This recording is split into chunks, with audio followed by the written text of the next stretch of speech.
All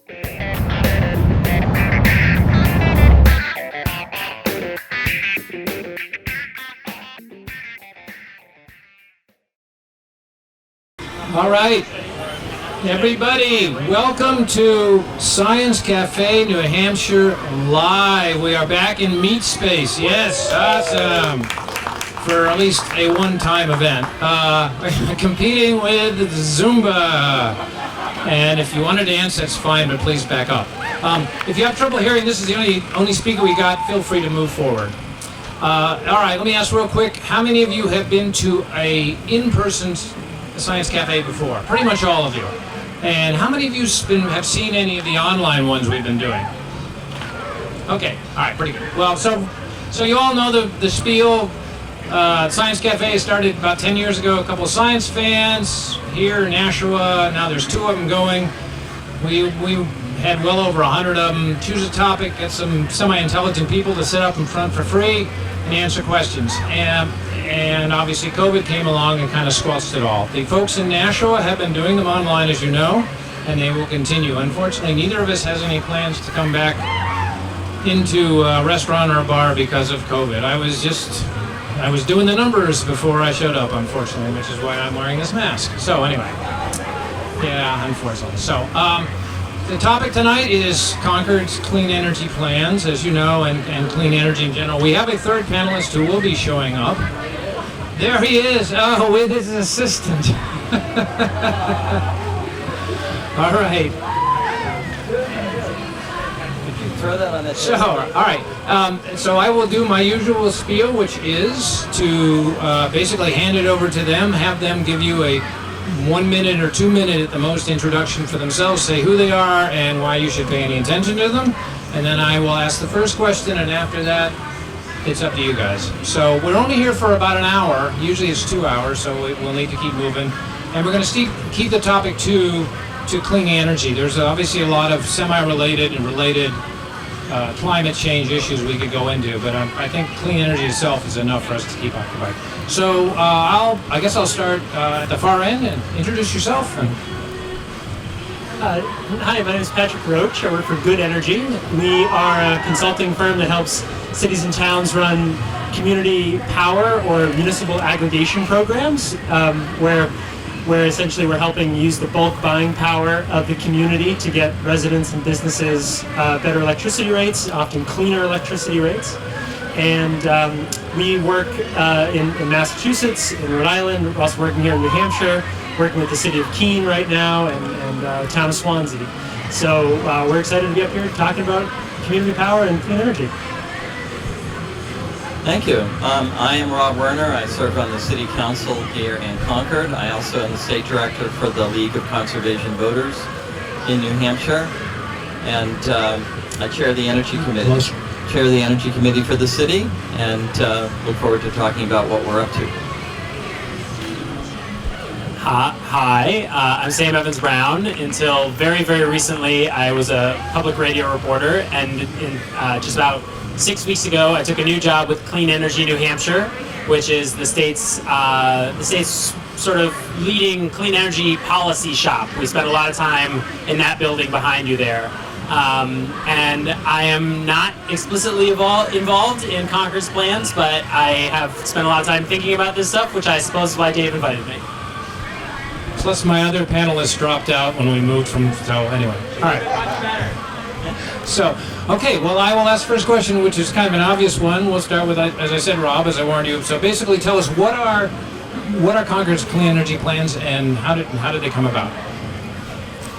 In 2018, the City Council unanimously adopted a goal of 100% renewable energy by 2050, electricity generation by 2030, transportation and thermal energy heating and cooling by 2050. And so this is not simply for our municipal operations, this is for the community as a whole. And so we joined many other communities, hundreds of communities as a matter of fact, around the country, to make this very important and aspirational goal. So we have developed a strategic plan that we adopted in 2019, and we are looking to put forward a number of projects to really get on this road. putting solar on our landfill. We are doing things like switching out all of our LED lights. That's going on now. So there's a whole variety of things that we are pursuing that we can get on the road to that very ambitious and aspirational goal, which is highly important, particularly given the report that came out last week from the International Panel on Climate. So very sobering. I think you're all aware of it. It's gotten a lot of attention, and I'm glad that it did. But I always like to talk about how this actually can be an optimistic time in terms of how we meet this challenge of the crisis of climate change, because we can do this and we can create economic opportunity and jobs for people, well-paying jobs and wealth, while we are at the business of solving this problem. Anybody want to add anything or ask anything? Well, how does that compare to what Keen's doing? Yeah, that's a great question. So Keene set very similar goals, and I'm not sure who was first out the gate there, but as you said, a lot of communities are setting similar goals, trying to align their targets. So they're also looking for that 2030 goal to have all renewable electricity, and they're looking to 2050 for the thermal and the transportation sectors.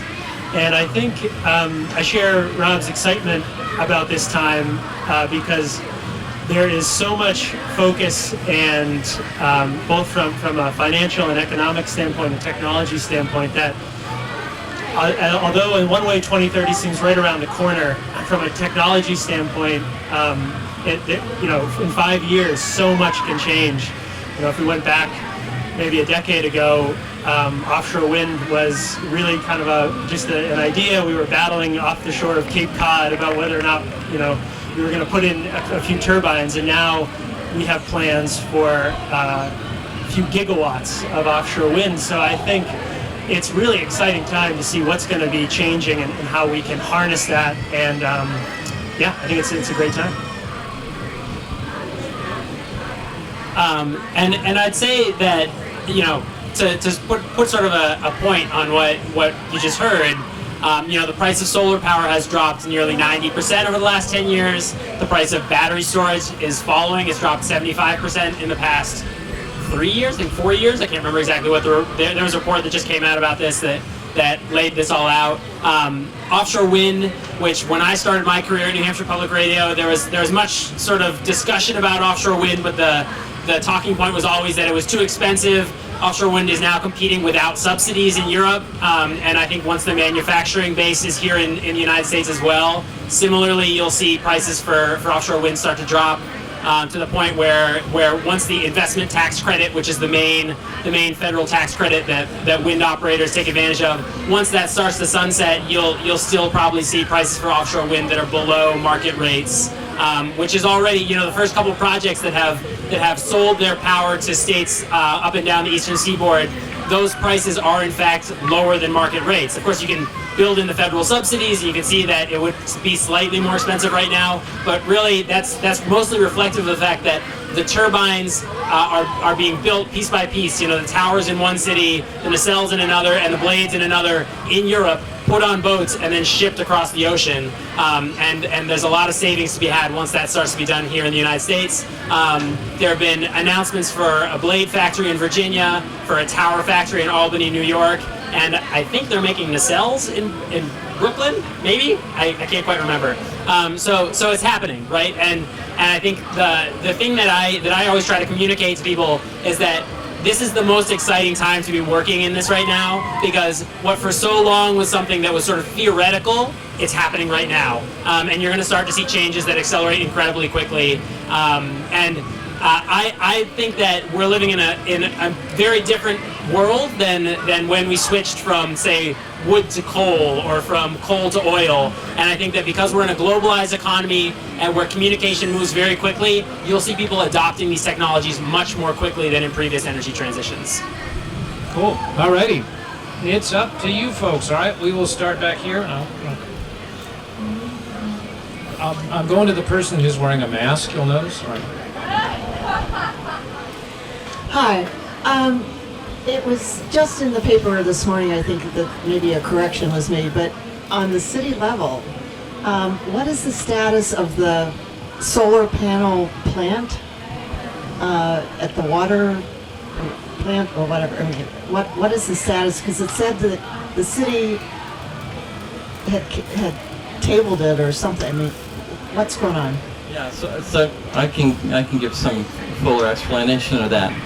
So, building solar projects, particularly projects that are going to offset energy load for municipalities in the state, is a challenge because of the policies that are developed or not developed in the building here in front of us or behind you. And we operate in a very constrained environment at this moment. So the project that you're referring to always was marginally in a situation where it was financially feasible. And the negotiations went on for some time. But it was determined recently that the better path for the city would be to be able to build larger projects. Now, next week, we think this is going, we understand that the governor will be signing a bill that will raise our net metering cap from 1 megawatt to 5 megawatts for communities, for municipalities, school districts, counties. We wish it were for all entities, but this is a good start. I'll tell you why. Because when this bill becomes law, we will be able to build a 5 megawatt system on the capped landfill. We'll be able to build a larger project at the wastewater treatment plant. We'll also probably be able to net meter some of the small hydro resources that we have in Pennacook. So those things together can create the following picture. On a megawatt basis, the city of Concord municipal side consumes around 8.5 megawatts of electricity. So if we can put 5 megawatts on the capped landfill, 1 megawatt down at the wastewater treatment plant, and find other ways to offset the remaining aspect, we will be able to truly say that we have renewable energy taking care of our entire city electric bill on the municipal side that is homegrown here in our borders under our control. And that's what we're trying to get to. So I think next Thursday's signing is really important for not only Concord, but municipalities around the state. So that's basically what happened there. It comes down to economies of scale and being able to build larger projects. All right. Next question. Did you have a question?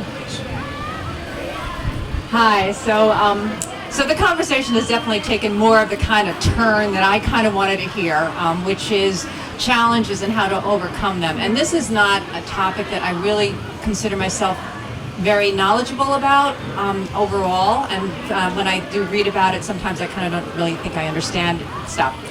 But I have a friend who lives in Massachusetts in a town that is pretty conservative. And she was telling me about all the great things that was happening in her town, including an arrangement, and maybe this is what the gentleman talking about, Keene, was talking about, where households in the town kind of banded together. I mean, the town had this kind of like arrangement, and households in the town could then buy their energy from renewable sources. And I was thinking, wow, that would be really great. I mean, we don't have that here. And so I'm hoping they can kind of talk about that sort of initiative, the sort of thing that like that particular initiative, and maybe any other things that are happening in Concord. And maybe if that's the sort of thing that's going on in Keene or Swansea, like why is it happening there and not here? So thank you. Okay. So I think you're talking about community power, as it's been talked about. So really, it's bulk purchasing. It's getting, using negotiating power of many people to get better prices. And we are certainly going to be pursuing that in the city of Concord. It is before the Fiscal Policy Advisory Committee right now. There is a statewide coalition of communities that have come together to do this. I expect that community power aspect will be before the City Council within a couple of months for consideration. But there's a high amount of interest in it, because in order for us to reach our very ambitious goals, it's going to be coming from many sources. You know, on the city side, what I just described, banding together regionally to make sure that we get the best price for our consumers. I anticipate that 10 years from now we'll be buying offshore wind to help meet our goals. So that's a really important initiative, and it is certainly in the process here in Concord, and our administration has significant interest in it. Yeah, that's really, we're excited that Concord and many other communities are looking at this. And what Keene, in order to implement these programs, it's community power here, it's municipal aggregation in Massachusetts. The community develops a plan, and then that plan goes before the state to approve that it meets all the state laws. And so Keene has developed that plan. We helped them develop that plan, and what their plan says is you can offer multiple different types of electricity products or options, and one of those needs to be the default, essentially the one that people are in unless they choose something else. And so what has really taken hold in Massachusetts, which I'm thrilled about, and Keene is going to be pursuing, is in their default product, the one that most people are in, they're adding a little bit of clean energy from New England, but still trying to be cost competitive. And so the idea there is that across the whole community, it adds up to a really big purchase of additional renewable energy that wouldn't have happened otherwise. But we're still competitive so that we're bringing the whole community along. And then the program can offer additional options, say all the way to 100% renewable energy from New England, for people who can afford to pay $10 or $15 more a month, so they can have those options too. And Keene also has an option for people who really want to just focus on cost. They can just meet the state standards. So it's a great program. I think as we do this energy transition, there's a big focus on equity and making it a just transition and bringing everybody into this. And so it's a great way to move the community in and include, have a place for everyone, and it's not just for those who can afford it. So that's kind of where Keene's headed, and I imagine Concord would probably be looking for something similar. So then I'd like to just zoom out a little bit from Concord. The Community Power Program was enabled by legislation that was written in the last legislative session. I'll try to get louder to compensate.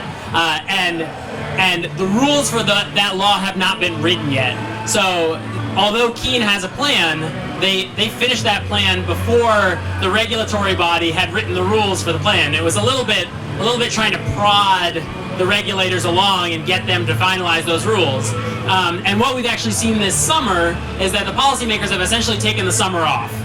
There's the creation of a new Department of Energy, and in so doing, the way that the inhabitant of the corner office decided to do things was to take the entire staff of the Public Utilities Commission, turn their emails off overnight, move them to the Department of Energy, and that's created essentially total chaos over in that side of Concord, which has meant that none of these important rulemakings that are necessary in order to get us moving are being done. Basically, they're figuring out who is using what bathroom and what everyone's email passwords are instead of doing their jobs. So if all this is concerning to you, I would encourage you to reach out to the executive branch and let them know that you would like them to get moving on standing up the Department of Energy and getting them to work on a lot of these priorities that are basically stagnant right now. But the other thing I'd say is that because of there's this thing called deregulation, which happened in the electricity sector. It sort of began around late 90s, early aughts, sort of stalled out and was completed in New Hampshire in 2015. And so everyone under this tent right now has the ability to choose where you get your electricity from. They've made it so that the utilities are now just poles and wires companies, and then the generators are allowed to sell their electricity to whoever they want over those poles and wires. The trouble is that for individual residents, it's a really high technical standard. You really have to read the contract closely, and essentially you're becoming in an extreme case, you can become sort of like a day energy trader, right? Where you're month to month hopping around from service provider to try to get the cheapest rates. And that's why these community power coalitions or these brokers that can handle it for communities are so powerful. It's because they're professionals who are doing that for you, and you're coming together as a community to do that bulk buying. But back before we got our solar panels on our house, which means that we don't have to do this anymore, I used to play that game. I was like hopping around from electricity provider to electricity provider, and it's a bit of a nightmare. It's like kind of fun if you're into it, but really it takes that onus off the residents and hands it to professionals. Is what community power does. Excellent. All right.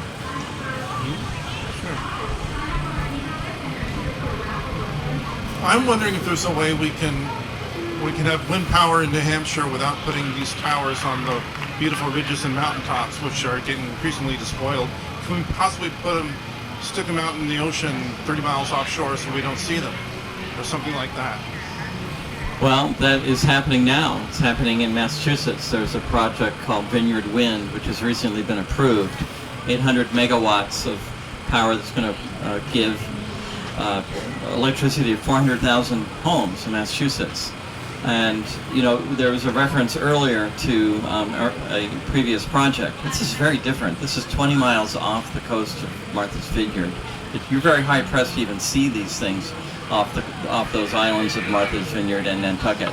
This is a huge industry. We're going to see lease areas coming into development from Massachusetts all the way down to Virginia and North Carolina. And Virginia actually has steel in the water, so to speak, now. Demonstration offshore wind project.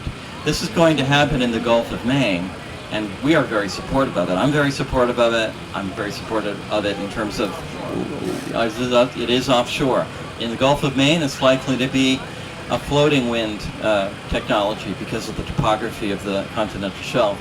But make no mistake, this industry is coming. We need to take advantage of it here in New Hampshire for our people, for the climate, for the economic development that it represents, for the jobs that it represents.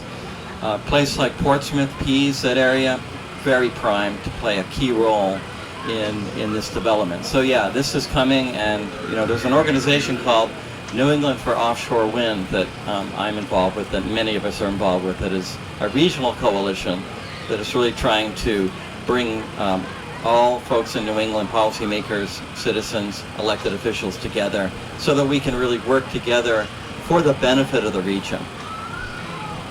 Okay. I'm gonna go back this way. So real quick, Yeah. I began my career at NHPR covering 3 wind farms that were proposed for the Newfound Lake region. All of those wind farms were withdrawn because of pushback from local folks. And what I'll tell you is that folks who are looking to develop terrestrial wind projects are not coming to New Hampshire these days because of the backlash that those projects got. There was one project that had, I believe, 9 or 11. I think it got downsized to 9 turbines that was built in Antrim, and it took them 7 years to build those 9 turbines. And so it is incredibly difficult to build anything in New England. And what I would push the folks here to think about is, what are you willing to say yes to? Because terrestrial wind today is one of the cheapest forms of electricity you can build. And so when you say no to terrestrial wind and ridgeline wind, because that's what it would be here in New England, that's where the good wind is. When you say no to that, what you're doing is you're saying, we want a clean energy future, but it's going to be more expensive. And you can put it offshore, but offshore wind is more expensive than terrestrial wind. We need to get some real wind heads here, but it's probably twice as much. And so just remember that every time you say no to something, you're pushing up costs. Next time I have a panel, I'll invite a wind head.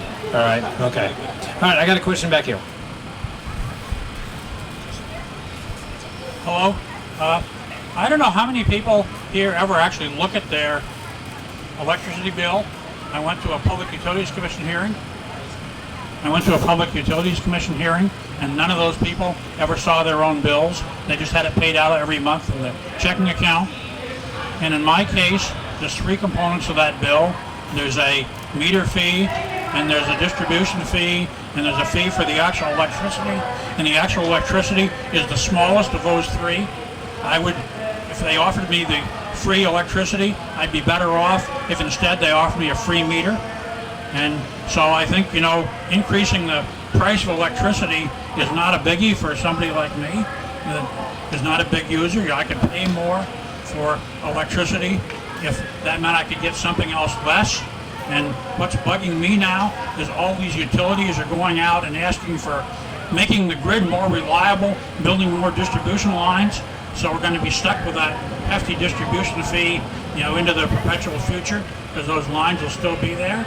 Whereas if we were to say, like Rob, let's have our Concord energy in Concord, we wouldn't need to have that hefty distribution charge. We'd be getting the stuff locally, and they wouldn't need to build those distribution lines. And as they got older and got retired, that part of the bill could actually get cheaper instead of going up forever. And what that means, once again, from my perspective, is the offshore wind is not a good thing. That's going to require these distribution lines in perpetuity, not only which I would say they'd be ideal targets for terrorists, having things with nobody around, they could just go blow them up, or enemy countries. So I really don't like putting any high percentage of our total capacity in offshore wind. And lastly, as far as the hilltops, when I used to go hiking in the White Mountains, we used to say the windiest place on the whole hike was the parking lot at Crawford Notch, and the summit was only like number 3 because of the wind whistling through the notch. So if instead of having a whole bunch of wind towers along a range of mountains, you'd put one in each pass, maybe you'd get the same amount of wind and much less visual pollution. So it seemed like more of a comment than a question, but I'll address it anyway, which is to say that you've actually got 3 parts of your bill. You've got your energy rate, energy service, which often is called default service. That's the actual electrons that come into your house. The second part of the bill is the distribution rate, which is paying for the local poles and wires, the sort of low voltage system that's coming off of the high voltage transmission system, and that's the third part of your bill, is the transmission rate. Here in New England, we are seeing an escalation in the transmission rate faster than any part of the country.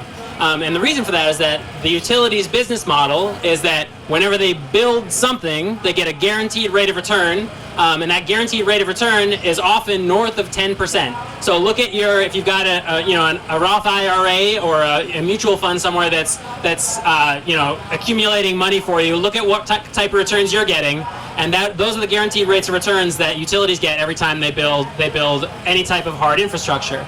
Now, the second thing I'd say about the increase in those rates. Recently, there was a modeling study done by a guy named Chris Clack. He's out west. He spent his entire life building a model that's the most detailed model of the U.S. electric grid, that anyone has built. And he basically said, what would be the cheapest grid that we could make that would be zero carbon? And the answer to that was surprising to a lot of people who've been studying this issue, because his answer came back with a lot more distributed resources out at the edge of the grid. And the reason for that was because it saved on those transmission costs. So you'd have to build fewer of those incredibly expensive high voltage transmission lines to connect all the different ends of the spoke, and the hub and spoke model that is our grid. It did say you would have to build more, though, on the distribution grid. You'd have to beef up the infrastructure here locally to handle all of that local generation. And it's not necessarily more conductors. What you see is actually sort of more intelligence out on the edge of the grid. And so that's things that would allow them to control a lot of different devices that may or may not be in your home, that they would then be able to use to balance the supply and demand on the grid. And the story I like to tell about this is that in my basement, I've got a brand new fancy hot water heater. It's an electric hot water heater, and it's got a plug on the side that says, for utility demand response programs, and there is nothing plugged into that because the utilities have no incentive to use my hot water tank basically as a thermal battery. It's about 4 kilowatt hours that they could store in my hot water tank at times of day when electricity is cheap, and then during peak hours a day they could turn it off and make sure it wouldn't run. I would still get a hot shower, it would turn on once electricity was cheap again, and no one would be the wiser. But it's not part of the utilities business model to be rewarded for that. And that is the type of change that my organization is pushing for. I want to add one quick thing to this. And Roy, you bring up the need for just a lot more investment in energy efficiency programs. We suffer here in New Hampshire from a lack of imagination on this, in this building in front of us, behind you. you know, the monies that we get from the Regional Greenhouse Gas Initiative, we send back to you, almost all of it. We don't invest any of that money. We need to stop doing that. Our transmission costs are going up in the state because states around us are putting large amounts of money into energy efficiency on municipal side and community side. And as a result, the transmission costs increases accrue to us more than our neighbors. And you know, these policymakers behind us really need to grapple with this because it is hurting our ratepayers. Yeah, I would just add to that too. I think it's got to come, we've got to have kind of both levers working. We need at the state level the regulations to improve, to move everybody forward, to move the state forward. But then we also need communities to get active, to lead, like Concord is, taking advantage of what programs are out there to move the needle, and also to kind of prove that it can be done, which I think then helps the regulators when they are advancing, you know, legislation. When there are examples out there, I think we're seeing this in Massachusetts a lot. They've made some big increases in their state renewable energy standards, and they can point to many communities that are going above the current standards and still, you know, saving money, and that's really helpful. So I think the more we can do work from both ends is great. Okay, I see a bunch of questions. We're halfway in. I'd love to actually get some talking about thermal. So we've talked about electricity, which is the easiest one to kind of tackle. Thermal is much harder, meaning heat and cooling. And if nobody objects, I'd actually like to ask you guys to talk about what can and what will be done about cutting down our energy load on thermal. I mean, this is a city that switched away from, you know, central heating with wood pellets and turned to natural gas when Concord Steam went under. So Concord's kind of gone backwards that way in the last decade. So how are you going to tackle thermal? You personally, yeah, it's up to you. So let me make that as a question, and then we'll go back to the audience. Sure. No, you're right. We as a city, you know, natural gas. If you look at a graph of New Hampshire, you'll see that oil consumption has gone down dramatically, and natural gas has gone up dramatically. And yes, it was truly unfortunate in terms of the history of Concord Steam, but it became financially unviable. And you know, you might remember we were talking about heating the sidewalks down here, which would have been terrific. But you know, it is. You know, we expect that we expect that new technologies will come forward in the ensuing years. We know that this is the farthest out goal that we have in terms of thermal. We expect that our current systems have certainly a life of maybe 30 or so years. So what are we going to do? If it, you know, we really need to electrify everything. Is the situation in which we face. And that's why we need to strengthen the grid. That's why we need, you know, to really make investments in that, to make sure that when EVs come along and thermal heating through electricity comes along, that the grid can really handle all this. So, you know, I think that's what we're looking at in the future, is electrifying everything. So let me just ask another question. So how is Concord and how are other cities going to convince, you know, Concord Hotel and the Barley House and all to switch away from their natural gas heaters to electric heating? I mean, how are you going to make all these private businesses, let alone homes, do it? The industries. I think the expectation is, perhaps our hope is, that we will find a way to deliver this energy in a cheaper way, and that the market will behave as markets do. When something is cheaper, when a way of doing something is less expensive, that's what we will do. And I really think that has a lot of hope to it, and certainly my expectation going forward. Yeah, to build on that, I think as we're looking to electrify, to make it we want to make it as financially feasible and incentivize that as possible. So thinking not just about where we're getting our electricity from, but what do our rates look like? A lot of us are just on fixed rates, same, no matter what time of day you use energy, it costs the same. But if you have an EV and you can program that to charge in the middle of the night when electricity is cheaper, we might be able to offer you a much lower rate. Same thing with as technologies like electric water heaters come into play. If we can hook your water heater up to act as a battery, as Sam was saying, you can maybe get paid some of the time for it. So I think we're thinking on the end of sort of the if you build it, they will come a little bit, getting ahead of it in that way. And maybe I'll also say we are seeing, I think, energy efficiency, there needs to be much more investment in that, and from a regulatory perspective, that's where it's got to come from. But also building codes, and I know that's usually a state level thing, but we've seen a couple communities in Massachusetts sort of challenge the state building code. They've passed local bans on new natural gas hookups, which are going through the state Supreme Court now. So that will be really interesting to see, but kind of coming at it from multiple angles. Yeah, that's going to happen in New Hampshire. Yeah, sure. So one thing I'd say is that two words I want to, two sort of like what I believe to be myths that I want to dispel.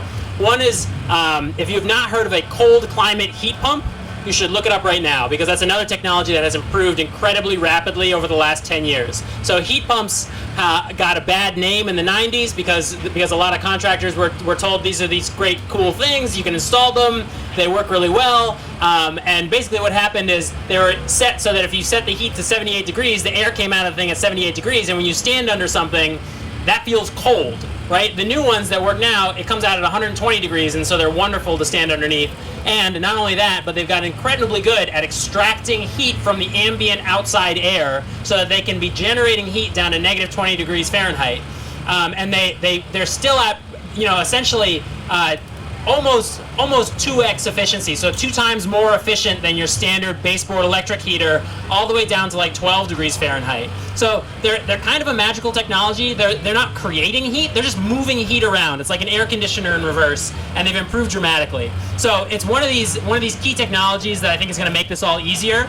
One of the challenges in the way of that is the contracting community who haven't bothered to update their understanding of this technology. So actively educating contractors that yes, indeed, you can install these. They can, in fact, provide the heat for homes. Certainly in Concord and even north of the Notches, they can provide all the heat for a home year-round, especially if the house has been tightened up with some energy efficiency measures.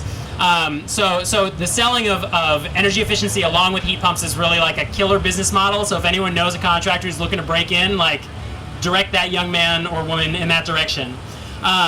So heat pumps is one thing, but the other thing I'd say, and this was sort of nodded to, but the average capacity factor of a lot of our electrical infrastructure around the country. Which means what? Capacity factor is how much of the time it's being used to its full potential. So, say a power plant. If that Bow power plant were cranking 100% of the time, 24 hours a day, 365, that would be 100% capacity factor. In reality, it's more like 10 or 15%. I haven't seen the latest numbers for this year, but the average capacity factor all across the country for our electric infrastructure is like pretty low. And that includes like the transmission lines. It's somewhere around like 50-60%. So there's a lot of stuff out there that just isn't being used to full potential, and that's because overnight we're not using these things. And so part of this vision is taking our electricity demand and just smoothing it out, so all of that infrastructure is being used more efficiently, which has a deflationary effect on our electric rates. When you're using the same infrastructure more and better, but with more electrons running over it, those electrons are cheaper. And that's part of this vision. Okay. All right. I've dominated questions enough. Let's go back to people. All right. How about you? On the subject of electrifying everything, the local school board is planning a new middle school for down at the south end, a replacement for Runlet Middle School. I haven't heard anything about how they plan on running electricity or heating or anything else in terms of the physical infrastructure of that building. I've heard an awful lot about how they want to make a very good learning space, but I don't think that anybody's given any thought to the physical plant. And I'm wondering, how can that happen? Well, there's a joint committee between the city and the school district. And actually, I was speaking earlier today. The school district does have a booth here. And I've been reaching out to them the last couple of weeks to talk to them generally about energy efficiency, our goals, how our city can work with the school district, because of course we are separate governed entities. But there's no reason why we shouldn't really be in better communication. So I'm hoping very soon to have a meeting with the administration. As a matter of fact, I spoke to the superintendent today, and she expressed a lot of interest in sort of renewing this conversation around energy, how we're going to use it, particularly, as you say, in the context of building a new building. There's no reason. It would be very sad to build a new building in the old way, so to speak. So we should not let that happen. So, Absolutely. All right. I have a question about the heat pumps. Can they operate off of solar energy? So the answer to that is yes. And they're an AC appliance. So it depends on how the solar is installed. But if you're building grid-tied solar, which is to say it's solar that feeds extra electricity into the grid when you're not using it, and then you pull off the grid at night when there is no sun, then your house works exactly the same as every other house in the world. If the question is, will a heat pump consume my solar energy before the grid's energy, I think you're asking the wrong question, right? So a fun thing to think about, the grid is AC, alternating current, which means that there's a sine wave, right? And that means that the electricity is moving like this in the wires, and that's what's generating the force that you need to do the work. And a fun thing to think about is that the entire eastern interconnection, which goes all the way out to the Rocky Mountains, is on the same frequency, which means every single electrical pole you see has all of those electrons doing that exact same dance. So like, we are connected into this system in a way that I think is much more profound than anybody really realizes. And so I say this all the time, where just because I have solar on my roof and a heat pump doesn't mean I automatically turn the heat pump up to 80 because I'm like, great, I don't have a bill. Because when I turn that heat pump up to 80, there still is a power plant out there somewhere that's responding to that, even though my bill does not reflect it. What's really being reflected by that is dumb policy, I would argue. So I still think that, this is sort of a bigger topic, but there's a really interesting question that as we get to really high renewables, how do you make sure that people like me are still getting a price signal that is good for the grid as a whole? And we're not anywhere close to that yet. So a follow-up to that is, if I have a solar array on my house, I don't know how many megawatts a house needs. 5 kilowatts is average. 5 kilowatts. Okay, so if I have a 5 kilowatt array on my house, and that will give me enough to power that heat pump, would I also buy storage capacity to put X number of kilowatts into batteries that would then run my heat pump at night when the sun isn't shining? If you were off grid, that's what you'd have to do. Uh-huh. But if you're connected to the grid, you don't have to do that. And I would also say that right now, the market structures are not there in a way that would incentivize you to do that. So when we built our house, I looked into battery storage, and there was no way to get compensated for all of the many things that batteries can do for the grid. Batteries can, they can shift peak demand into low peak hours of the day. Batteries can provide voltage support if the voltage starts to sag. They can provide, frequency support. All these amazing things that battery can do. There's no way to get paid for those right now in New Hampshire. There is a proceeding that is slated to get underway at the Public Utilities Commission to try to figure how to compensate people for that. But that is one of the many proceedings that is not happening because the PUC has decided to take the summer off. May I ask a second? I got some other people. Wow, there's a whole bunch of interesting questions here, and a couple of quick thoughts. Fuel burner isn't necessarily burning fossil fuel, which means we could be thinking biofuels and synthetic fuels to run those things that used to run on gasoline and diesel fuel and home heating oil. In the future, we will probably be making fuel out of the surplus of renewable power that we're making, so that we can do that. It's already being done in many areas in an experimental level, experiments of several megawatts. We may capture the carbon dioxide of the air directly to combine with hydrogen that we make with sunlight and provide a fuel that can run our cars, our houses, And of course, when we talk about heating the house, that is the most energy inefficient process that we have. It's less efficient than incandescent light bulbs. So what we should be looking at is, of course, insulation and design first. But then after that, we should look at what some of us like to call second law of thermodynamic efficiency. And that means matching the quality of the energy that you have with the quality of the load. Electricity and fuel are high quality. Heating a house at 70 degrees is very low quality. How do you match them? If you just burn fuel to get that, you can do it at 95% efficiency. Sounds wonderful. Except that doesn't even come close to the effect that you could have if you just ask the question a little differently. If I say, I've got this tin can I call a furnace, and it runs at 95% efficiency, I can't get much better than that. If I take that same gas and burn it in a power plant at modest, reasonable efficiency and run my heat pump with it, the overall efficiency is way above. The other side of that is, it doesn't have to be electricity. I can use a gas-fired heat pump, thermally driven heat pumps, solar-fired heat pumps, ways of maximizing the quality, matching of the quality to what's needed. Kind of like a transformer in electricity, matching from high voltage to low voltage. Now, do you want a question? Yeah, well, so I can respond to that, which is my sort of quick and glib response to that is that if you would like to buy yourself a natural gas-fired heat pump to heat your home with, please go find one and get it at a reasonable rate, because the technologies that I'm talking about today are out on the market and are at scale, right? And and I'm aware that there are some small ones out there. In fact, there's actually a New Hampshire startup that is looking at a combustion-based home.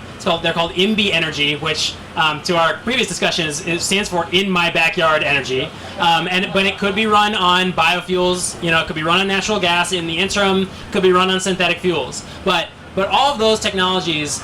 And again, I'm not an expert on this. I listen to a lot of experts, and everything I'm hearing from the experts is that synthetic fuels, using hydrogen as a synthetic fuel, using ammonia as a synthetic fuel, all of those things are at a minimum 10 years out.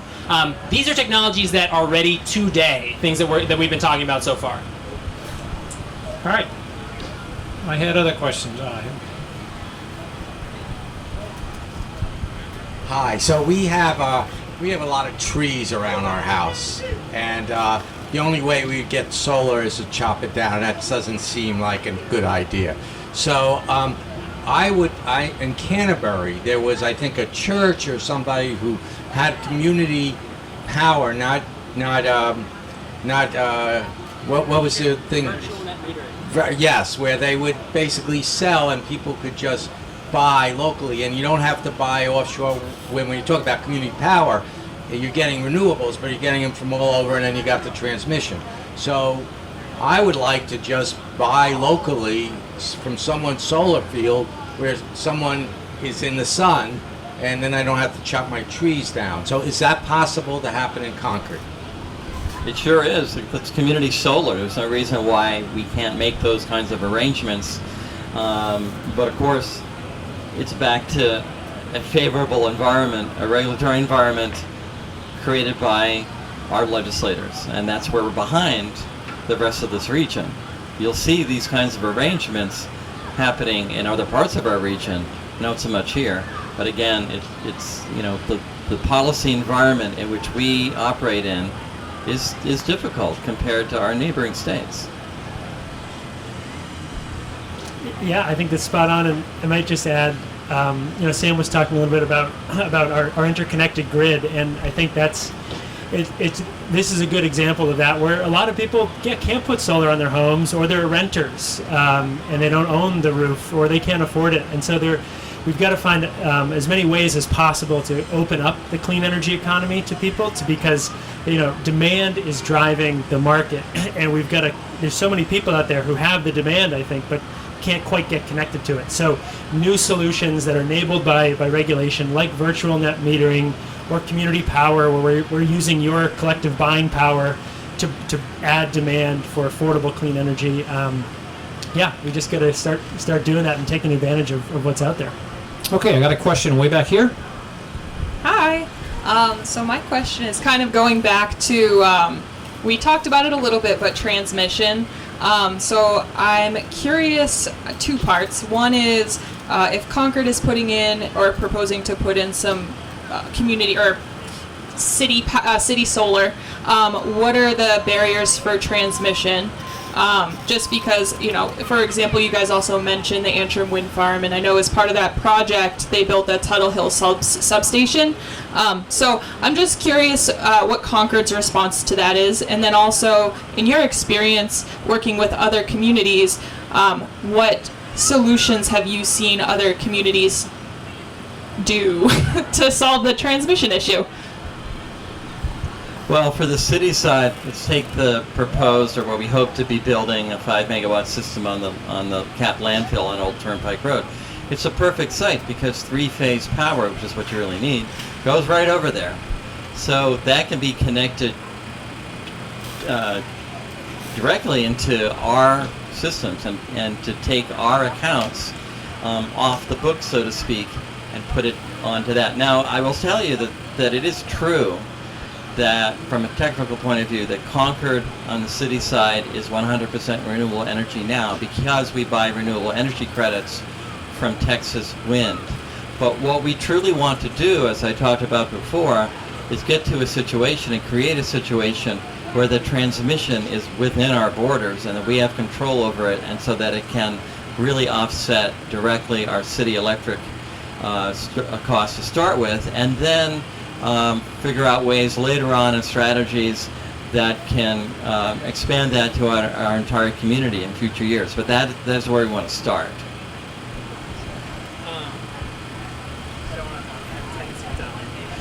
Thanks. Yeah. So just to maybe speak from some other communities' perspectives. A little closer. Speaking from some other communities' perspectives, I think particularly for the community power programs, there's a lot of balancing of different factors, and cost is often a really big part of that, and figuring out how can we make our power supply cleaner while also keeping it affordable for our community.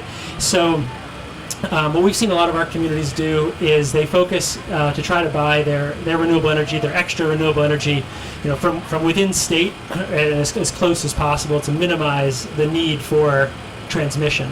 I think, as Sam was mentioning earlier, we're going to have to invest in our distribution system to handle the more load we're going to put on it as we electrify and for it to be able to do more complex things like two-way flows of energy. So we are going to need some of those investments along the way as we do this clean energy transition. But yeah, the focus on choosing sources that are as close as possible, or as was mentioned, sort of in locations that already can tap into where the transmission is, and that's part of the. I think when you build a community power plan, you can start setting those priorities for the community. Where do we want our electricity to come from? What are the things we're focusing on when we're making those decisions? You can decide those. All right, a short one, yeah. So I apologize. I have a tendency to talk too much, but I have a lot of thoughts on this. And so two things to say. One is that a 5 megawatt solar array sounds big. It's probably 25 acres, right? But in the grand scheme of the grid, that's not very big. And in order to connect something like that to the grid, you don't need a whole substation. Typically speaking, anything over a megawatt needs something called a recloser, which is basically like a fancy circuit breaker. And that's on the order of between like $50,000 and $100,000. And those are costs that the developer pays. Those are not costs that you, the ratepayers, pay. Those developers have to compete in the market, and if those costs are too much for them to develop their project, it doesn't get built.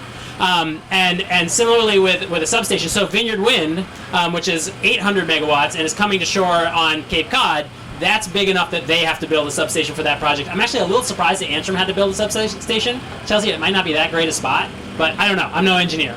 I had one more point, but I lost it. Never mind. Good, because I want to, all right, so first of all, we have about 5-10 minutes left. We can run late if we want to, but the panelists usually would like to leave after a while.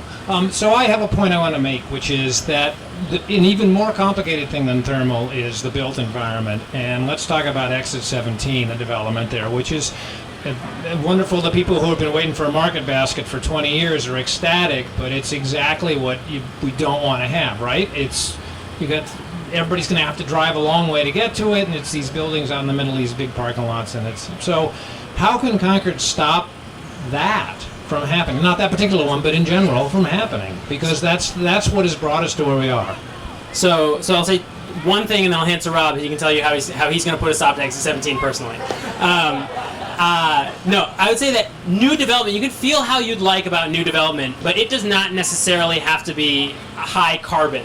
It can be high energy and zero carbon, right? So you could build something, you could build an entire development out there that has like a single, what the heck do they call it when it's a single distribution system? District heating geothermal project for that spot, and it could be a zero carbon. They could also buy wind RECs from Texas if they want, which by the way I think is a bad practice, but we're getting past it.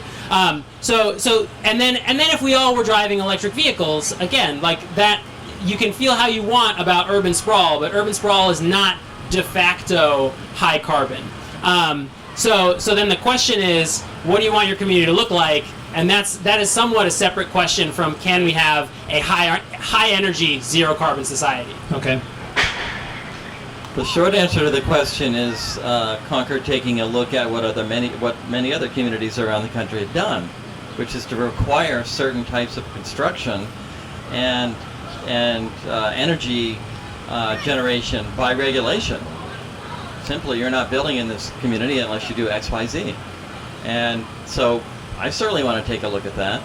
Now on Exit 17, it is true that the state liquor store, this is a newly built store, it'll be the first newly built liquor store that have solar on it that will completely take care of the energy costs of that building. So that's positive, that's a little bit forward.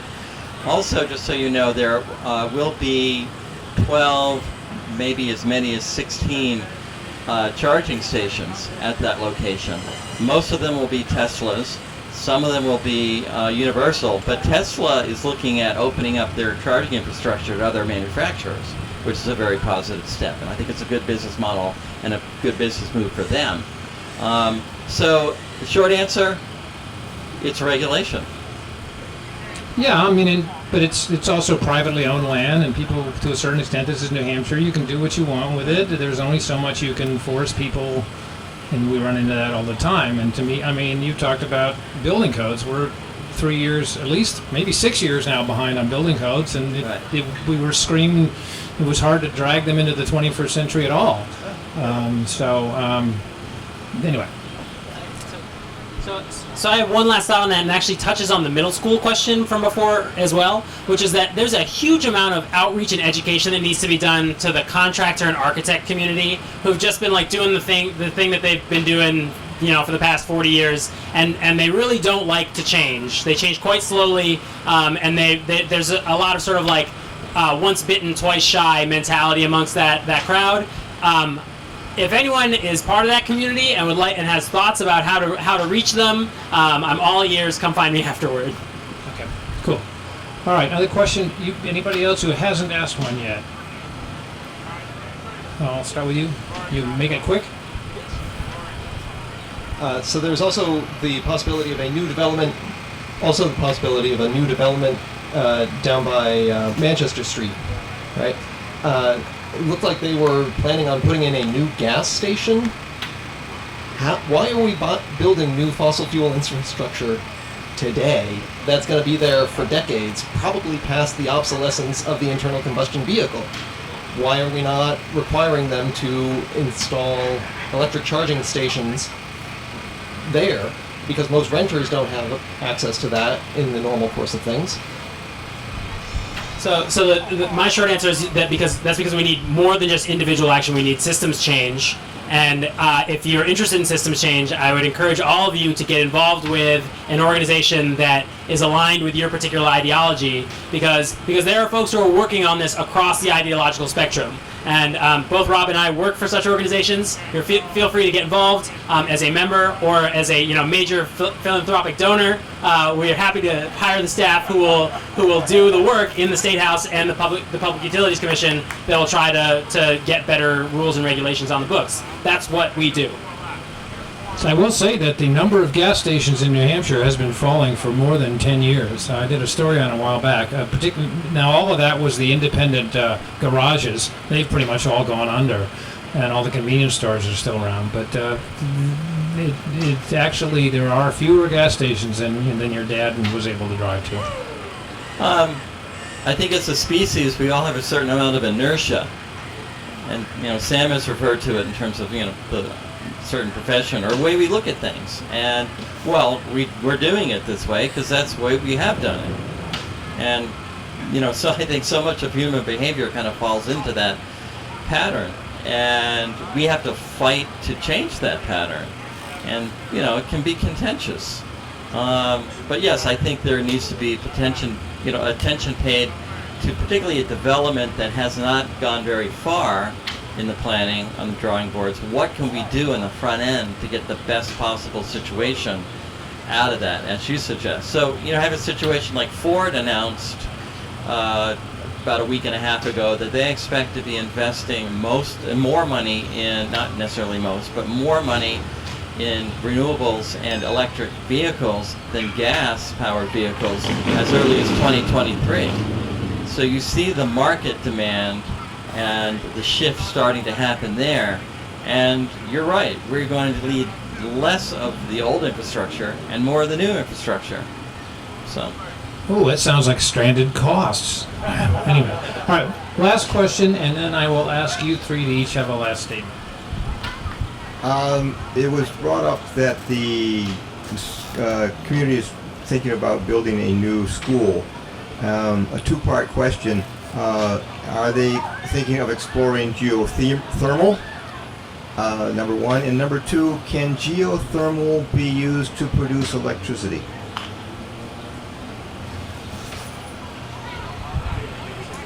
I don't know the answer to the first question. It's one of the questions I will pursue, our committee will pursue, in talking with the school district. But the second part of the question, Sam will answer. So geothermal can be used for electricity. Typically, it's the most cost-effective way of generating electricity from geothermal is called hot rock geothermal, which is what they use in Iceland and other places where there's like a bubble of basically the Earth's. I'm not going to say the Earth's core, but there's like a bubble of hot rock that you can tap that's relatively shallow.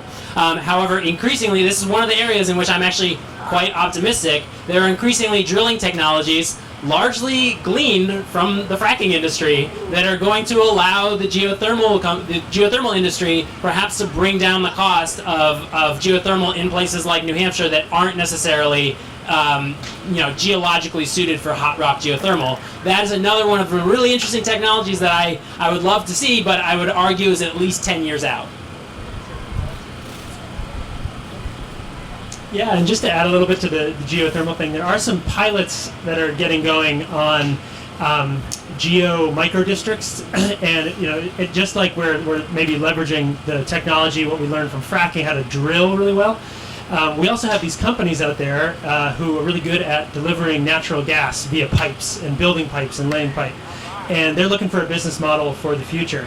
And so there's also the potential out there. Again, it's probably 10 years away, but to take geothermal to not just your backyard, but really building micro districts, and that can be sort of utilities of the future to capitalize on that.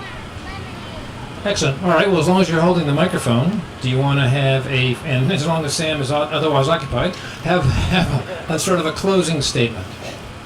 Sure. Well, thank you for all the questions. It's really exciting that Concord and New Hampshire we've got some ambitious goals. Sam mentioned the legislation for the work that I really focus on, the community power programs, was sort of passed relatively recently, or at least it was amended relatively recently to allow us to communities to do these kind of programs. So we are excited to work with as many communities as possible to help make that vision a reality. And yeah, like Rob said, a lot of communities are cleaning up their municipal load. But it's really tough to reach that residential and small business market if we want to bring the whole community along to these net zero visions. So I think really take a look at community power. It's exciting that Concord's getting moving with it. Thanks for everyone being here. We are truly in a human emergency, and this emergency is happening faster than most scientists have anticipated. We see it all around us. But it actually has another effect, which is it's getting people's attention, finally. You see public opinion polling where concern about climate change and a demand of the political structure to do something about it is really rising. And that's where my hope does come from. We are facing difficult times, and we will have a difficult road ahead. But by and large, I remain optimistic that we can solve these problems. We're not going to be able to save everything, we know that. But we can make life better than we are on the path that we're on, and we really need to grab hold of that. And we can do it starting here locally, but also working with our congressional representatives, our state representatives. We all have to get our hands on the levers of this. So I think my closing thought is that there has been a narrative for a very long time that climate change is going to be this expensive thing that we have to tackle. And I would say that technology has shifted to the point where, yes, we're going to need to deploy a lot of capital quickly, but those are going to be investments, and they're going to realize a lot of savings as well. There will be people who are losers in the energy transition. It's really important to acknowledge that and to think about how we can bring those people along so that they are not left behind as well. But that said, I think that what we're starting to see is that the future is actually sort of cleaner, brighter, and better in essentially every way. And one of my favorite statistics is about conversions of people who test drive electric vehicles. That once you plop your butt in an electric car and drive it, it's something like 50% of people who do that wind up buying one. And it's just because a lot of these technologies genuinely are better. We heat our home with a heat pump. I promise you, my life is better after we got into a home with a heat pump. So, I think that the last thing I think I'd say is that there's this sort of self-reinforcing feedback loop where technology gets better, technology gets cheaper, it makes the politics easier, and really all it comes down to is changing hearts and minds of people who haven't bothered to update their understanding. Excellent. All right. Well, those of you who are regulars know that one of the mottos for Science Cafe has been, no PowerPoint and no politics. Unfortunately, this is an area where you do need to get involved in politics if you're going to make it happen, because it's not something we can all do ourselves by, recycling and driving a better car. So I guess I would urge people to get involved in whatever way they think is best. Okay, back to Science Cafe. I'm delighted everybody's came. I'm ecstatic I was able to find panelists who didn't mind almost getting rained on, but they didn't mind the Zumba. If you are interested in Science Cafe, sciencecafenh.org is the website. You can go there and you can actually sign up for the newsletter, so we'll send you advances. So for example, for the online ones. And I bet if you want to learn more about these people's organizations, they will talk to you about it. So thank you very much for coming, and I'm going to go down to the band in a little while. So, all right.